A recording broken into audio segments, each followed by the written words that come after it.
one of the most unusual fighters of World War II, the Boulton Defiant. And thanks to Josh for giving me the idea of this, and it is finally on for you, mate. The Defiant was designed to Air Ministry specification F9/35, which called for a two-seat fighter in which the entire armament was concentrated in a power-operated central mounted turret permitting a 360-degree radius of fire in the hemisphere above the aeroplane. The theory was in that such a fighter would be useful for attacking enemy bomber formations from below. How it was to defend itself in the event of similar attack is apparently not recorded. Is it any wonder? The first of two prototypes, Kilo 8310, was flown, minus the turret, on the 11th of August 1937, and the Boulton pole design was selected in preference to its only remaining competitor, the Orca Hotspur. Indeed, the initial order for 87 was placed before either type had flown. Despite excellent flying characteristics, the Defiant's early trial program was protracted and only 3 had been delivered by the outbreak of the war. All the orders by then had increased to well over 400. The RAF squadrons.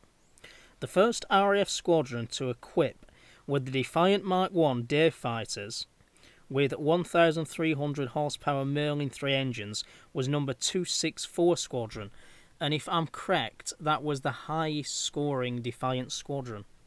In December 1939, which carried out its first operational sortie on May the 12th, 1940. The next day, 5 out of a flight of 6 were destroyed by Bf-109Es. I'm afraid that says it all. That had attacked them in their weakest quarters, from ahead and below. Sounds like the Germans had it all figured out. Then by flying mixed formations of Defiants and Hurricanes, to which the Defiant bore a considerable resemblance. If you actually look at the fighter version of the Defiant that was never ever put into full-scale production, then basically it does look very, very similar to the Hurricane. And it was supposed to be a stopgap measure if any of the Hurricane plants were ever out of action. But to be honest, if it would have gone on to be, you could say, a proper fighter, then I think that people's perception of it would have changed dramatically. Enemy pilots for a while were deceived into diving from behind onto what they believed was a defenceless Hurricane, only to be met by a stream of fire from the Defiant's 4 Browning machine guns. However, the effectiveness of this chase me so I can hit you policy was short-lived, and soon the Defiant was transferred to night fighting operations, equipped with the newly developed airborne interception radar, the Defiant Mark II, with AI Mark VI radar and Merlin XX engine, entered squadron service in September 1941, though in comparatively small numbers to the Mark I. But the night fighter Defiants were apparently more successful than the type had been on daytime operations, accounting for more enemy aircraft during the winter blitz of 1940 to 1941, which was actually the 7th of September 1940 to the 13th of May 1941.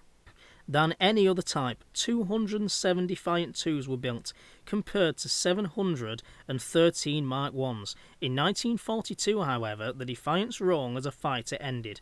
A number were transferred to air-sea rescue, training and other second-line duties.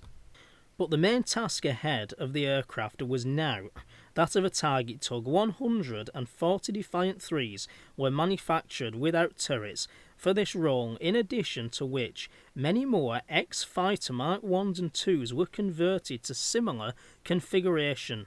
Defiant Delta Romeo 994 had the distinction of being fitted with the first ever Martin Baker ejection seat, with which the first dummy ejection trials were carried out in May 1945, and one other machine was later used for similar trials. Specifications: engine 1030 horsepower Rolls-Royce Merlin 3, span 39 feet 4 inches, height 12 foot 2 inches, normal takeoff weight 8,318 pounds, maximum speed 304 miles per hour or 489 kilometers an hour at 17,000 feet, operational surface ceiling 30,350 feet, normal range 465 miles or 748 kilometers, armament 4 303 Browning machine guns in dorsal turret. Operators: Australia, British India, Canada, Poland, United Kingdom and United States. Defiant marks. Defiant Mark 1 was the two-seat with turret fighter. 723 were built. Defiant NF Mark 2 converted to night fighter.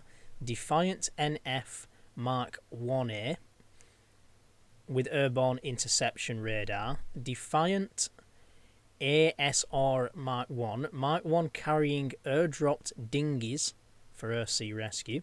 I have no idea how many, possibly 2 under each wing, because I know the Lancasters could carry lifeboats, but I doubt the Defiant was capable of doing that. Defiant TT Mark 1. Defiant Mark 2 is converted to target tugs, 150 were converted. Defiant Mark 2, two-seat night fighter for RAF, powered by 1,280 horsepower Rolls-Royce Merlin XX piston engine and fitted with the same radar that I mentioned earlier. 210 were built, and the last mark is the Defiant TT Mark 3, target tug without a turret. 140 was built from new. So in this episode I was going to tell you about the most successful Defiant crew, which was Flight Sergeant E.R. Thorne, he was the pilot, and F.J. Barker, who was the air gunner, and their stories are extremely legendary. But as this video is nearly 10 minutes long, then I think I will tell you about them in another episode, and perhaps that could be the third new series of this year. Who knows?